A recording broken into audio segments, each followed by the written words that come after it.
So I have a blade. So that Toulon blade that Buller had taken, which I'm pleased to report he couldn't use because he's not skilled enough. So that's like my go-to. And then the zero torque thing is like my backup. I thought I'd been in the store cupboard for ages. No. That's been... So I went on the Callaway thing to France, putted with it, and like had 9 putts in 9 holes or something. So I messaged the guy and said, any chance I can just have one of these? And he was like, yeah, that's fine. Oh, okay. So that was like 2 years ago, though. No, it wasn't. It was in France this winter. There's so many Callaway. Yeah, the red stuff. The red heads came out this winter. Callaway have been doing zero torque for like 2 or 3 years because we did a putter, didn't we? Yeah, I think we must have done the same one. One of our first videos. Yeah. Repeat. It wasn't red. So I've played golf twice with no putter. We stripped you of all your putters. Because like both my putters, my backup and my gamer were with you, and actually you didn't even use my backup. So that's upsetting. No. I just, honestly, I didn't even think about it. I just thought, oh, that was the one that was downstairs. Fair enough. Didn't know. There's been some equipment launches this week. Yeah. Can I say something? The Callaway blades. Have you seen those? You might not have seen them in person. No. Oh, do you not follow? No, I haven't seen those. The whole Callaway universe. Callaway have released a blade which just has the chevron, no other writing. Oh, okay. It's really nice. They do a raw version as well, which rust up. They look pretty cool. Completely unusable for normal people, but would look really cool in your bag. So they've excited me. You're going to tell me about the Cleveland. Yeah, so this wedges sort of goes back to the trip I went on to Carden Park. Oh, right. When I got to test these wedges for the first time. I didn't know that. So yeah, these are the RTZ2. They launched on Tuesday, which will be last Tuesday when this episode came out. They include the return of Roger Cleveland. So where did he go? Callaway. I think he went to Callaway, didn't he? And now he's back. So he's back, obviously back to his own company. It seems a bit weird, doesn't it, to leave Cleveland when you are Roger Cleveland? Yeah, that's true. I mean, admittedly, I don't know what the story was behind him leaving. No, but he's back. He's back. They also are a very clean head, aren't they? They've not a lot of text. They've cleaned up the back. Yeah. There's a lot less going on. He's brought back the 588 grind. Right.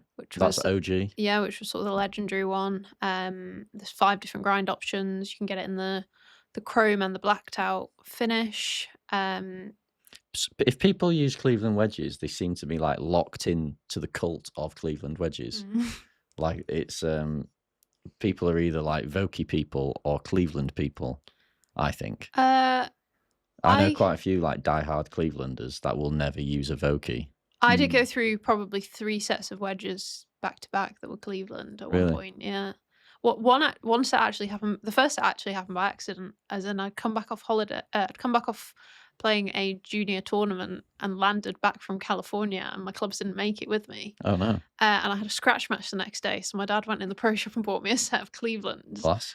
And sort of turned out to be like an amazing, like off the bat purchase. And then they're really spinny, aren't they? Yeah. Really, really spinny. So the material they're now made out of is actually 10% softer than your standard. I think it's 8620 steel. Don't quote me on that. It might be said 8,620 steel. I'm not sure. And then this. I don't think that's how you say it. No, I don't think it's how you say it either. And then the groove wear is meant to be 87% less. Oh, really? As well as better against rust resistance. I always found that the spin milling or whatever they call it. Oh, the HydroZip is like really like rough. So like you can if you run your fingers over it, you can really feel it. To be honest, if you get up close to it and sort of look at it, it's pretty impressive how detailed it is. Yeah.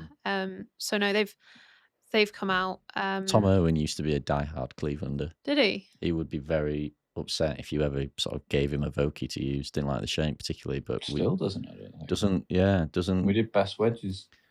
Oh yeah, last year or the year before, and he didn't like a Vokey, did he? Vokey, but loves a Cleveland, yeah. Yeah.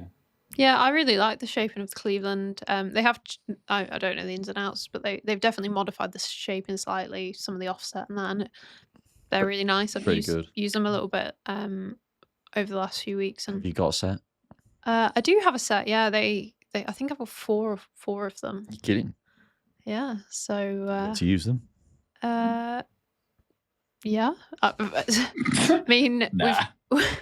we've got a lot of wedge testing coming up. Yeah. I mean, I can obviously tell you more about that going forward. But yeah, there's a lot of wedge chat incoming. So I'm sure we can go through. Love wedge chat. That's very exciting. I've got a question for you, Nicola. When you were out on the tour, Okay. how often were you getting new wedges, if ever? As soon as the bank account could allow. Yeah. Oh, okay. It's a bit different at the level I was at, because it's not like you can just.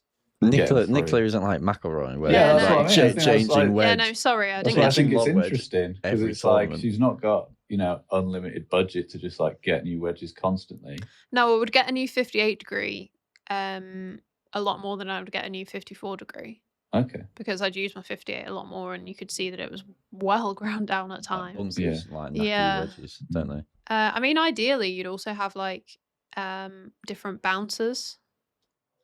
Oh yeah, For that's different true. courses. Talked Yeah. about that with McElroy and whatever about Yeah. for the Open, Yeah. like firmer ground, less bounce sort of stuff. Yeah, I mean, it was funny because Ball's got the Avoda wedge in at the minute. Oh yeah, He's got the high bounce option. yeah. He told me and just kept it's- fatting it Ugh, or bouncing it off the ground. psychological, I think. Yeah.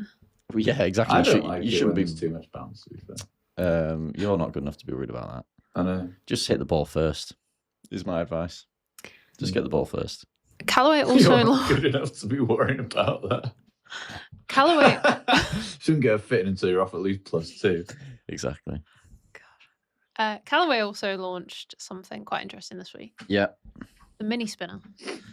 I thought that was a mini driver, but you think not. Well, I know it's not. It's quite hard to describe, actually. So it's not a hybrid, but it's not a fairway wood. Is it like the Apex utility wood? Yeah, it's an in-betweeny. It's like a replacement for a long iron, But- not a hybrid, not a wood. What loft? They're in 7 and 9 woods, and if you're in the US, you can get it in an 11 wood. So what loft is that? What's the loft's a 9 wood? For 7 woods, 21. 24, What's that, like a 5-iron replacement club? something like that. It's higher center of gravity, high spin face. It's 0.75 inches shorter than a standard fairway wood, so it's designed for control, consistency. Yeah. It's interesting, isn't it, that brands bring out high spin clubs when it wasn't that long ago where like spin was the enemy.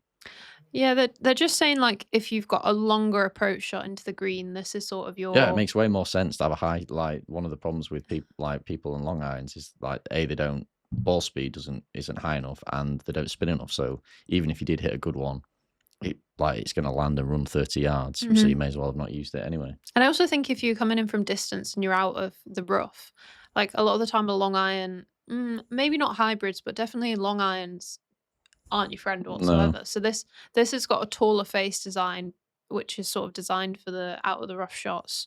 Nice. To try and help you with it. So Cool. I haven't hit one, but Have you seen one? No, I've seen pictures of it. Obviously, I haven't physically seen one, but I'd love to. Yeah, hit one. Love to give it a go. I think it'd be great. Do you think you could ever play with driver, 3 wood, 5 wood, 7 wood, mini spinner, 9 wood, mini spinner, 11 wood? Or do you think that many head covers would freak you out? I like a head cover. All right, okay. I do, yeah. I mean, I actually took my 5-iron out the other day and put a 5 hybrid on. I was like, this is bliss. It's Really? just so easy. Really? There's just It's a bit of yang going on. yeah. It was quite interesting actually because I went to the AIG Women's Open last week. Yeah. And Loads of head covers. There is lots of head covers, but it's it's not. I don't think it's anything to be ashamed about. Like at the end of the day, if you're actually not very good with your iron play, Makes sense. or you just prefer hybrids or woods, and do what gets you the lowest score. Yeah. I know Charlie Hull. We discussed it a few weeks back how Charlie Hull spoke about how she prefers irons, but like she's only one type of golfer, and Yeah. when you told she's like the 0.001%. when you told me Fleetwoods of the world have got 9 woods in the bag, there's absolutely nothing to be ashamed of. Yeah, but we've already covered how he's a chopper anyway. I'll be triggered if you say that name. Touchy Anyway, subject. Touchy subject. Did you see any of the AIG women's? I watched a lot of the Sunday. And the playoff. The course looked insane. Yeah, playoff. Yeah, it was good. It was nice.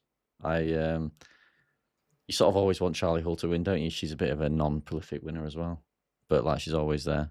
You sort of like can support her. She's very supportable, I think. I like the smoking, although she's given up, hasn't she? I like the smoking. The smoking was to quit vaping. She's now actually weird comment, but selling nicotine pouches. I've seen this. Yeah. Well, as in. Yeah. Oh wow. She's sponsored by nicotine pouch. She publishes it on Instagram. It was on Insta. Yeah. That's gross. You think that's gross? Stick to the Marlboros, yeah. Yeah. 100%. Yeah. That's fair. It's quite a weird endorsement. I didn't think. I thought people do it though, I didn't think athletes could endorse products like that. But well, you probably kind of. Well, interestingly, the post was like very clearly labelled. Like on the reel, there was like a label on the image, which was like, "This is an advertisement for nicotine," sort of thing. So like, she wasn't. They weren't trying to like. It was blatant what it was. You must be allowed to do it, to be fair. But have you ever played Lytham? Yeah, I played it once, years and years and years ago, as a junior. Probably shot 200. Didn't enjoy it. I've only been there in a wet and windy uni match a few years back. Who plays their uni golf at Lytham? UClan. Oh, really? But it could well have been the University of Liverpool. I think they play at Hoylake. Yeah, maybe it was UClan, I think. Nice. No, it was not. I mean, obviously it looked completely different because wet and windy Lytham compared to not burnt out. I think burnt out is probably not the right words because it looked like they had the facility to water the fairways. Yeah, I was going to say I don't think it was quite as like wasn't as brown as it could have been. No, and it was quite interesting because the roped areas that you could at Birkdale, obviously it was really sandy and quite difficult to walk, whereas Lytham was much flatter, much easier, and you just sort of walked in the rough, and it was quite thick, some of the rough actually, although it was quite burnt out. Did you see any people you know? Golfers? I did. It's quite a weird experience actually because I've been trying to get in the Women's Open for like 4 years. Sort of finally made it to the Tuesday under the wrong circumstances. So I did see a couple of people and they're like, "Oh, what are you doing here?" And I sort of not playing. Perhaps had to backtrack and explain myself a little bit because I suppose not that many people know my new world. So oh, that's interesting. Fair enough. No, it was pretty cool. I saw Niall Horan. Oh yeah. Oh, you went to the women in golf thing, didn't you? Well, no, I saw Niall Horan on the range first. The Wigs. Big Wigs. Wigs, yeah. The Wigs. That is Golf Society. Nice. That was really cool actually. So it was associated with Callaway, and it was just. I suppose it's always quite incredible when you're in a room full of like women in the golf industry because I suppose I've been to these events twice now because Titleist did it the other week and then obviously this one now. But it's really strange being there and hear women in golf's experience because I don't think like a lot of the time you're sort of the only woman in golf in your area, so it's quite nice to sort of mingle and chat about different things. And then they sort of sat us down to sort of give this presentation and chat, and in walks probably my favourite member of One Direction. It's a tough one. It's a big call, that. Yeah, Harry Styles all the way through and through. No. Hey, Stars. That's crazy. No Zayn. Not interested in that Bradford lad. No, I think Niall would be my favourite. So and he walked. But no, me and Chiv had actually got to interview him on the range earlier on in the day. So, right. Oh yeah, I saw that. He was like, "Oh, my favourite course is Augusta." Yeah. He just kept saying Augusta. He was bragging, wasn't he? I didn't like that. I know when he said my favourite course is Augusta. You think he was flexing? I think he was flexing way too hard. Like, and then, no one cares. And then I think Chiv asked him what was his dream course to play, and Augusta. I thought, well, he's sort of already peaked, really, hasn't he? Like, where do you go from there? There? He said Augusta twice. No, he said Carnoustie. No, he said Carnoustie. He was lying. But no, it was pretty cool to see him again. Again? Well, yeah, because seen him earlier on in the day, and then I saw him at I thought you meant like a 1D concert. Yeah. No. Yeah. No, I've never actually been to a 1D. I wasn't that much of a directioner, but anyway. Fair enough. Let's move on. Let's move on from that. We're Right. losing the audience here. So last week I announced that we were changing up the way we do equipment testing. Very good. I don't know how much you know about this, so Not very much. I'm going to run you through it. Tell me all about it. So you started with putters. Yes, so we're going to be doing one type of equipment at a time in a mass testing day, where we're using a panel of testers rather than just my humble opinion, because I'm only one person. You are. It's a lot of clubs to hit. Well, there is that, and there's also the thing of I'm only one type of golfer. Yeah. And there's lots of other golfers to be represented. That is like traditionally the problem, isn't it? 'Cause when I was doing it, it's like a lot of the game improvement clubs, like they're not really designed for me. Mm-hmm. They sort of all feel the same to me. I don't really see the benefit. People upset. I don't necessarily see the benefit, and people are like, "This isn't relatable." No, I completely agree. I get that. Yeah, totally. if you've got a really chunky iron, yeah, it's not going to be suited to me, and it's really hard to not say that. So yeah, we had a mixture of golfers from our office teams. We had Paul, Tom, Matt Chivers, and JT, who is an Alwoodley member and retired doctor. Why did you give him the full credentials and no one Well, else? because everyone else was just from the office, so Sorry, would you like a bit more background? Well, so they're all sort of semi good golfers, aren't they? Yeah. Chiv being the lowest handicapper, JT being. No, JT's low. I don't know. I think he's creeping up actually, but I don't know that for certain. But certainly JT's an amazing like gearhead. Yeah, and he represents the senior golfer as well. Yeah, plenty of grey hair. I didn't want to say that. Yeah, so we ended up having 36 putters, which I think in many other things you might hear me say, I've probably said 32, but I can't count. We broke them down into 3 categories: blades, mallets, and zero torques. And there were 17 different brands represented in this. Oh, really? So we had a nice mixture. Good work. It's really hard to sort of make a test where you get to test each one fair. I mean, it would be unachievable to send everyone out on the golf course to test 36 different putters. Yeah. I always thought that there might be a way in which you could like score it on like performance, like made 3-footers, made 4-footers, made 5-footers, lag putts from 30 feet sort of thing. But so much of it is like person dependent. It is, and it's like putting is like 80% luck anyway. So like you might knock a few putts in with one putter, you'd call that really good, but it isn't. You might just line those up well. You might just have a really good putting day as well. Like it'd be so hard to do. Yeah. So a robot. So we took to the Alwoodley putting green at 9 a.m. Nice. I'm sure that made the members really happy. There wasn't many members about, was it? We got away with it actually. Yeah. It's a good putting green. It's massive. There's plenty of slope on it. What day did we do it on? Last Wednesday. Yeah. So last Wednesday, 9 a.m. So we sort of set out each person to hit short putts, mid putts, and long putts. Yeah. 5 putts from each sort of station. Each person had their own station on the green, so they were testing from the exact same spot each time with each putter. So that was about as fair as you could make it. There was no difference then. So each person had a sheet where they scored on different types of performance. So sound, feel, looks, technology, forgiveness, stability, consistency, value for money. So that was what my big spreadsheet was for, that you might have seen on socials. And me looking very confused because there was a lot of numbers involved. So there was no like set order. You could pick a putter. Did every person have to hit all 36 putters? Every person hit 36 putters. God. 15 times. All right.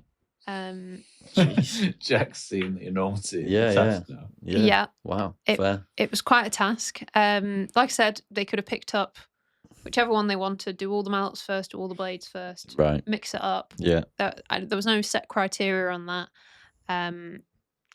It actually went quite smooth, didn't it? It did, yeah. The testing went very smooth. There was a bit of panic around the data entry point of the day. Yeah. It was also like an hour when me and Holly were just filming B-roll of every putter. Yeah, that's not great for you. Yeah. So I suppose we should talk about which putters were involved in this test. Is that going to be like a 4-hour video for YouTube? How are you going to edit that? I've basically not blinked for the past 7 hours. I can confirm. I can imagine. He has not eaten, drank, or blinked. I can imagine that's a hell of an edit, to be fair. There's a lot of data. Right, so Go on then. 10 blades. 10 blades. Feel free to give opinions as we go. Yeah. Scotty Cameron Newport 2 Plus. Is that a blade? It's a wide blade. It's a plus. Sort of mid mallet. Don't question it. Sorry, I'm joking. 14 mallet putters, and then 11 zero torque Oh, ones. really? Yeah. So that was 36 putters. That was a lot, wasn't it?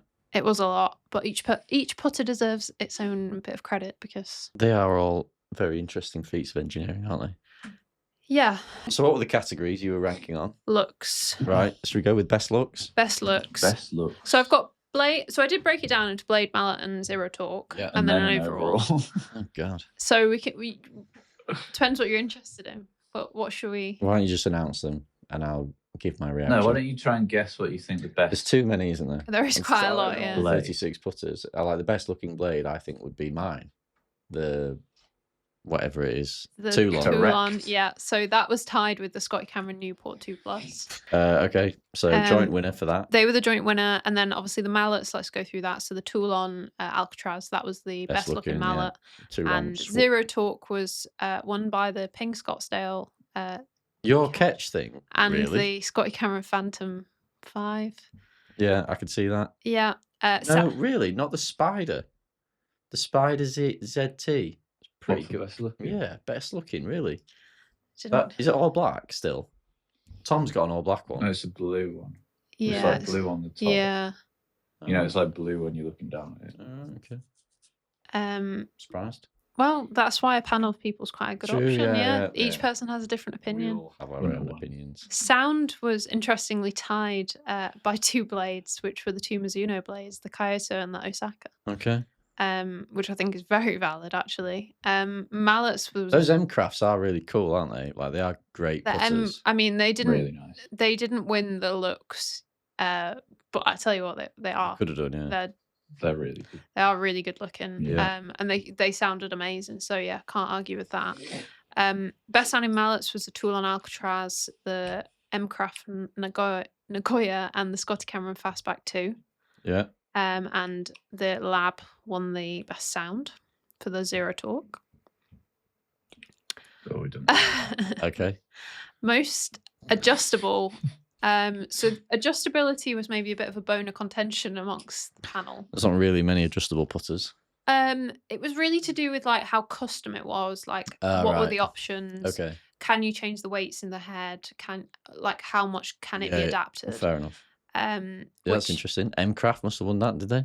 No, the sausage putter won overall. Sausage. That's which shocking. I mean, it is definitely the most adjustable. It's definitely the most adjustable. Yes. You can change that about. It got 100% marks for adjustability. Well, yeah. Did it? From everyone. It got 10 from everyone. Yeah. Perhaps the question wasn't quite understood well enough there, but full marks. I suppose that's something to consider going forward. The Scotty Cameron blade took the most adjustable, and then the Lab was the most adjustable zero torque, which is also very valid. Yeah, it's a fully custom putter. Yeah. I can see that. In fairness, as much as I don't love Lab putters, when you go for a Lab fitting, like there are so many options. Have you been for a physical Lab fitting? No, but I know quite a few people that have, and like it's mental, isn't it? Like what they can produce. Yeah, it is that thing of there is no one putter fits all type. So it does make a lot of sense for it to be custom built to you, to be honest. And I don't feel like that many people do. No. I don't even know if any other putter companies really offer that. I don't think so, because on the Labs you literally can have whatever you want on it, can't you? Ping does it, don't they? What? Ping does it. Do they? No, that thing where you go to game for yeah. $5,000. I went to.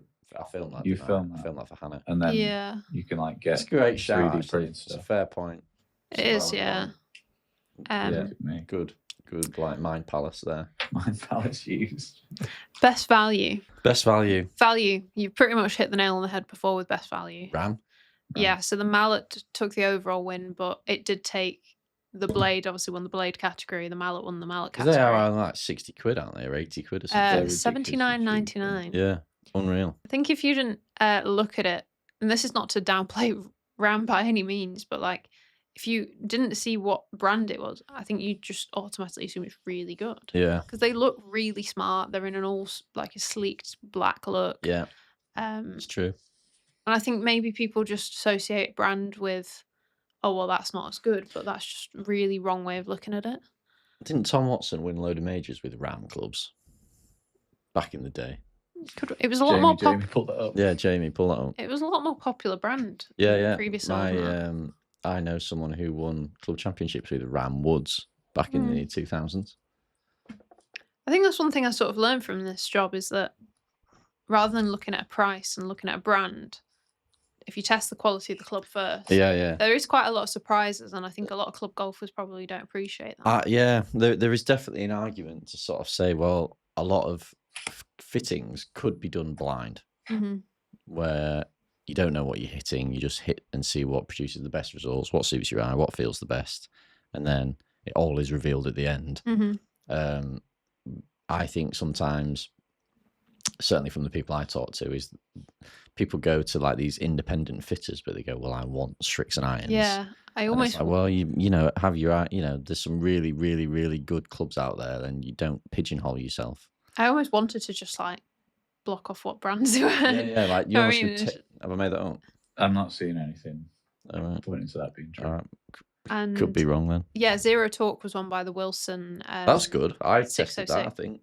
I certainly saw that at Wilson last year. Yeah, so I had one of these in the bag. In fact, I used it for the Sunningdale foursomes. Oh, really? And it was just before it came out, or it maybe had just come out at that point. Sorry, they were a thing. What? There's some RAM irons with Tom Watson on the back. There you go. Thank you. So, I mean, the retail price of the Wilson Zero Talk putters are like $229, but they're pretty much on sale everywhere for $199. Really? And I think it's like if you are someone who's wanting to branch out into Zero Talk putters, but you don't want to pay this, like, I'm going to put lab into sort of the premium category in terms of. I don't know anyone who's been for a lab fitting and hasn't come away with like a £300 shaft upcharge, and like people are spending like 900 quid on a putter. Which I think if you've got that and you're wanting to spend that, then fair play, like go and spend that. But if you're just wanting to try this technology at a bit more of a budget level, and it's still really good, then the Wilson Zero Talk putters are a great option. So there's two shapes of them. So there's the 606 and the Lakeview. So yeah, but both really good. Nice. Feel. Yeah. The best blade, the Ping Scottsdale Answer. Nice. Lots of excitement. Has that got an insert? Yes, the P-Bax face insert. It was very popular, wasn't it? Very popular. Shiv absolutely loved it. It was like, you can't get better than an answer. It was really interesting, actually, because you sort of there's this whole thing about golfers migrating towards mallets, yet this Ping answer putter, which is like the classic shape in golf, like came out third overall in our testing. Wow. And it's, it does show you that although forgiveness is like a real big priority and people do like mallets, the classic shapes are still there. I suppose the only thing we're not sort of like measuring and rating the putters on is like actual holing out performance. So the people tend to go to mallets, don't they? Because they miss the middle of the face loads, don't hole any short putts. So going to a mallet sort of helps you aim a bit better. It's a bit more forgiving. You start the ball online more. But I am firmly in the blade camp, so I think that's class. I think the face insert as well, like a lot of blades are milled, like firmer feel. So it is quite nice to have one that's a bit softer. I was introduced to those putters in Arizona in an indoor crazy golf. Okay. And James Tate and I won the media putting contest with that, and I used the blade. So that's huge scalp. Massive. Absolutely massive. Good players on that trip. Good players on that trip. Well, in theory, yes. but like, it depends. I don't consider myself a good player, so yes and no. But yeah, so they were good, to be fair. Forgiveness. Yeah. Spider. Spider was the best mallet. The Spider Tour X. Which was the blade, the Cobra? No, actually, it was the AI dual double wide and the ping answer. Oh, right. And then Lab was the most forgiving putter. Yeah. Technology-wise, again, probably a category I didn't explain very well to people.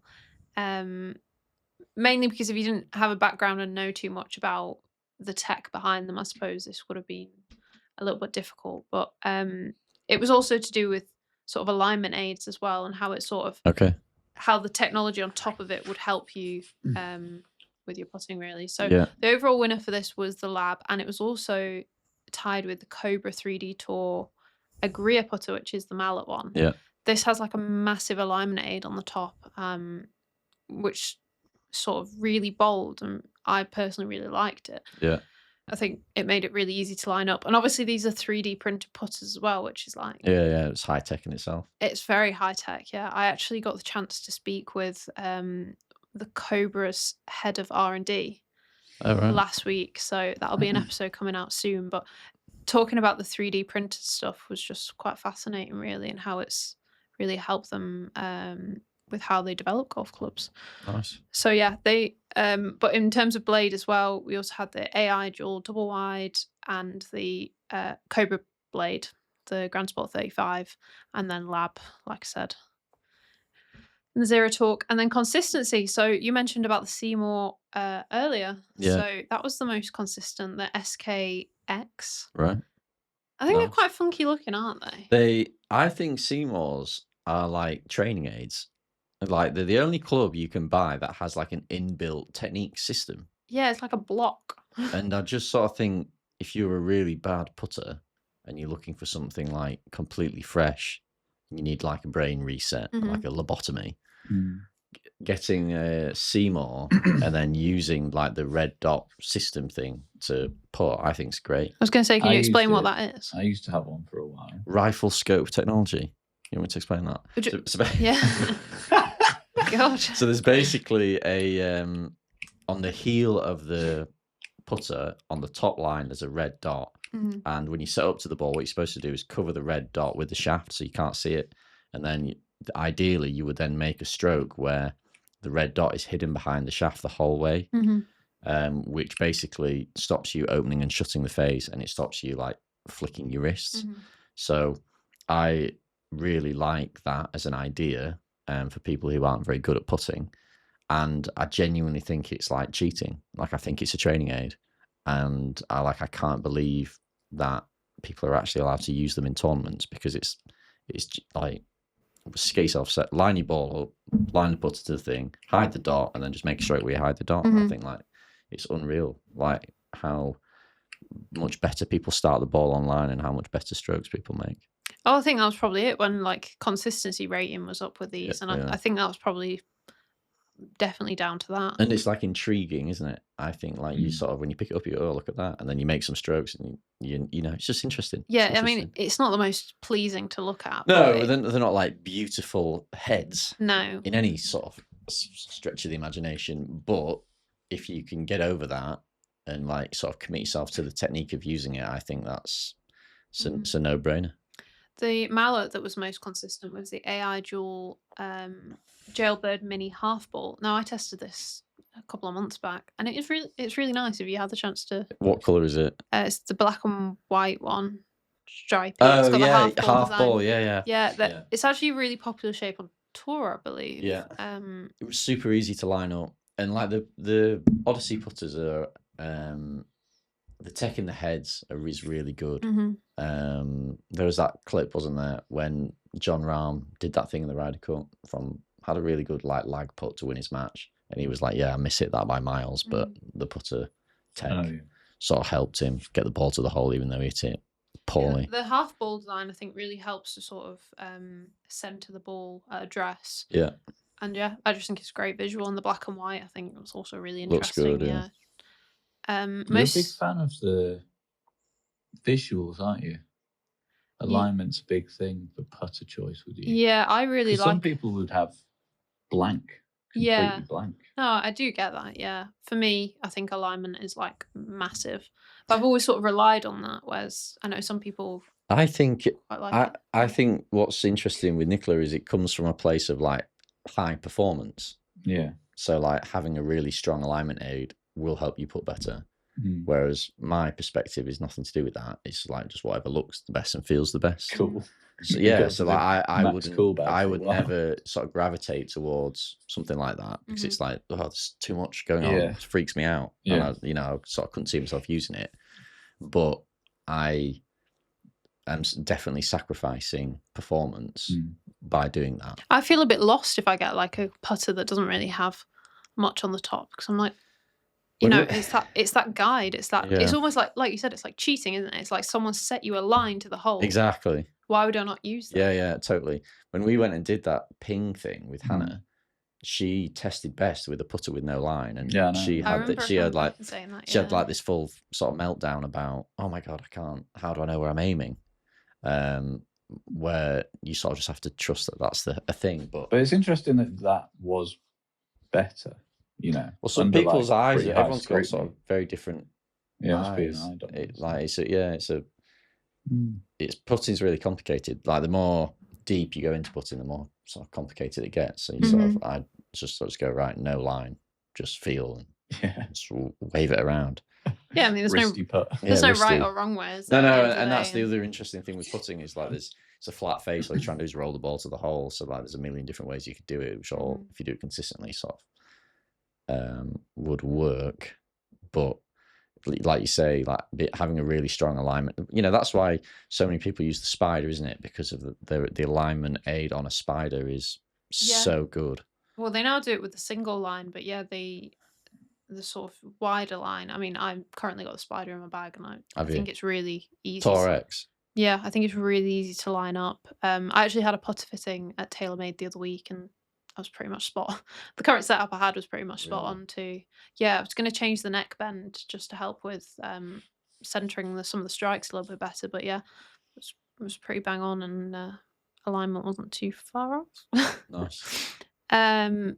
Last category, stability. Believe it or not, was run by the lab. Yeah. Makes sense. The Blade one was the Odyssey AI Dual Double Wide, and Mallet's was the Spider Tour X and the Odyssey AI Jailbird Mini Half Ball. I'm going to say honourable mentions though. The Spider ZT Max was only 1 point behind the Lab. Yeah. I mean, that isn't. You might not have tried the Max version of the ZT. No. It's big. Is it? It's big. It's heavy, and it is definitely stable. And I mean, Bull took a certain liking to it, didn't he? He was. I think he wanted. He's like a little magpie with these clubs, though. No, but I think it's interesting because he's a player that's probably never tried zero torque. Like always just thought a bit like Jack's just sort of said there. Blade looks pretty. Yeah. Blade. Yeah, that is literally what he said. It's like a caveman. Yeah. Blade looked pretty. We'll use brain. Just eat. Yeah. So it was quite interesting to see him come over, like beaming about this spider, this zero torque spider that he's probably never had the chance to use, and suddenly was like invested in zero torque because of it. There was a really good clip. I went over and asked him like how it's going, and he basically was like, "I've just spent the last hour hitting zero torques, having never hit one in my life, and only used like blades, and now I'm just wondering why have I been making it so hard on myself? This is so much easier." Yeah, and I think a lot of golfers would be like that as well, especially because zero torques is like new, not new technology, but like it's sort of plastered everywhere at the minute, and probably a lot of golfers probably have no idea what it is, and it's actually really beneficial. So yeah, that was sort of that. So overall winners. So the lab took the win. Versus zero torque. No, of the overall. What? Yeah, of our overall putter testing. The Lab took the overall win. Lab OZ.1. Yeah. Which shape's that? It's like the more. Is it like a D shape? It's sort of it's a D. Yeah. So it's in comparison to some of the other shapes they do. That would have never happened in my day. It's a lot more normal. In my day, would have overridden. I would have overruled that. Yeah. Second place. They're all wrong. Very, very respectable. The Spider Tour X Torched. Is that McElroy's one? It is. Well, it's currently Nicola's one, but yeah. Yeah. Forget McElroy. It's Yeah, Nicola, forget about him. Fair enough. Yeah, it's the replica of McElroy's. Nice. Really consistent, really loved by Everyone. Literally everyone. Does a great job. And third, which was probably quite a surprise that a blade sort of came up in third, but the Ping Scottsdale answer. Yeah. Like I said, Ping. Everyone sort of, there wasn't a bad word said about it. And sounds like you've done like the most thorough job possible. Tried That's to. the idea. That was So like the listeners and the readers and the watchers can sort of feel like this is a much more thorough way of determining the best putters than something we've ever done before. I feel like because it's not just one person anymore. We should say as well, like, and we did try to mention this at the end of the video, like, it's a good starting point for everyone watching to sort of go, there's several putters here that have come up amongst different people as highly rated. Yeah. But, you know, it shows there's a variance between people. This is just like a good starting point for you. Mm. You know that these do well between different people, but it doesn't mean that the lab is going to be the best for you. Like, well, yeah, we were also just only 5 golfers. Yeah. Like, we only represent 5 different types. It's always going to be like a sample size issue. Yeah. Unless you have, like, Of course, yeah. I mean, I could have got 10, 20 golfers there, but we'd have been putting throughout the night. That's what Digest do, isn't it? They have like these mega test days where they Yeah. invite 200 people, but there's obviously like there's a staffing. Yeah, it's a differences capacity between thing, isn't it? Us and Digest. But this is our new format. So we've obviously started with putters. The video will be out when this comes out. Bod. It Chop, will be chop. out when this comes out. We've got lots of exciting putter guests. Some have already started appearing on the channel. Others will be coming. And yeah, we'll be moving on to wedges next month. Very nice. I've had my wedges removed from my bag. He has had his wedges removed from his They won't bag. be returned. Which ones are in your bag? Well, I have Look at the MGs. I have a set of Vokies and a set of MGs. He currently doesn't have Servokies. Because the MGs, I believe, are like the MG5's greatest wedges ever made. I remember you saying that. But I like the Vokies because they look by far the coolest wedges ever back made. to the aesthetic thing again. So, but yeah, so what I've currently got is a Yonex 1970s sand wedge in my bag. So that's good, isn't it? Is this part of the Jack Backhouse rollback? Self-imposed rollback? It's part of the well, yeah, if I was going to use the rollback set, yeah. Some guy, Gillen, dropped this set of like Yonex blades. Wow. 3 to sand iron. Do Yonex still make golf clubs? Yeah, but these have got like the original corded grip, so like you hit balls with them and it hurts your hands. They obviously have like, they must be illegal grooves. And yeah, my next game of golf will be with that. So and what's the driver? Pardon? The rollback bag. What's your driver? Well, I mean, I don't really want to get into the woe is me about my golf at the minute, but I've had to put driver back in because I'm hitting the ball so poorly. I just need a big head to aim at because I don't know where I'm going to strike it. Your Instagram would have me believe that you're striking it absolutely pure. It wouldn't. I always do posts that say, "Oh, I'm still hitting it shit." I thought you was doing posts being like, "I've got a new thing." Well, I'll tell you where I've got got the real low of my game at the minute is I stand over the ball and I think, well, I've got one of 8 swings I could do right now, and I don't like any of them. Don't know which one to do. You're tinkering too much, aren't you? So, like, I'll sometimes, yeah, it's just stupid. Anyway, let's move on. So yeah, wedges. Wedges. Got some really exciting things coming up. How many with wedges do you think you're going to have? I think I've currently got about 17. Nice. There's obviously way fewer wedges than putters. Yeah, there's more. There data. is, but there'll be more data involved. TrackMan, So much data. TrackMan will be cracked out for it. Oh dear. So as alongside, opinion data, there will be. Well, there's lots of shots as well, isn't there? Because you've got like basic chips, bunkers, flops, out the rough, off bare lies, pitching as well. Yeah, so we're just gonna. Well, I'll go into this in further detail at some other point, but yeah, there'll be some proper data as well as Nice, very good, Data. interesting. The spoiler putter was also used. A what? The spoiler Spoiler. putter. You seen this? Never heard of it. So he featured. That was a podcast you did. Yeah, Dan Lamb, the founder, features on the podcast a couple of weeks ago. What's the idea behind that? Sort of like if you were to putt with a wedge, you would putt with the leading edge. So he's created a putter that replicates that. Because it gives the purest roll, according to him. Yeah, if you sort of strike out the centre, it gives you the no purest roll. backspin. But it's also quite a good like training aid, really, because if you don't strike out the centre. Eddie Pepperell used to do that, didn't he?